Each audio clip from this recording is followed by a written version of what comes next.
Xo'p, o'tiringlar. Demak, bizda maxfiy operatsiya bor. Anavi yigitni ko'ryapsizlarmi?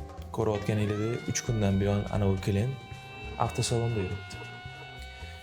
Aytishi bo'yicha hech narsa olmaydi. Lekin shunchaki ko'rib yuribdi. Uni yaqindan tanib olishlaring uchun bu rasm. Xo'sh, sen buni ko'rganmisan? Men buni ko'rganman. Aynan bu. Mana bu eshikdan kirib, yarim soatcha aylanib, keyin mana bunisidan chiqib ketadi.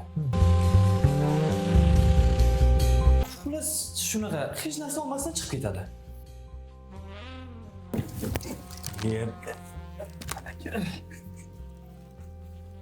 Sen benden ancha yaxshi o'rganibsanmi odamni? Men o'zimni hayotimdan ko'ra uni yaxshi o'rganganman.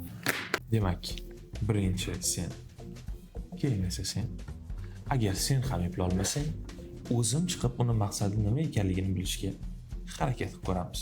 Sening vazifang klient eshikdan kirishi bilan u tanlagan mashinaning eng yaxshi afzalliklaridan ikkitasini aytasan. Sen esa keyin unga test drive taklif qilasan. Bizda test drive bor. Xohlasangiz, mashinani test drive'ini sinab ko'rishingiz ham mumkin. Hozir qarang, kelganda sizdan savol so'raymiz.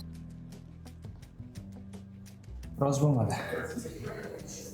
Demak, unda oxirgi imkoniyatimizni shu solamiz. Unga 50 million so'm chegirma va 2 yilgacha bo'lib to'lashni taklif qilasan. Shoshmang. Xohlasangiz 50 millionlik chegirmani taklif qilamiz. Qani, yuring.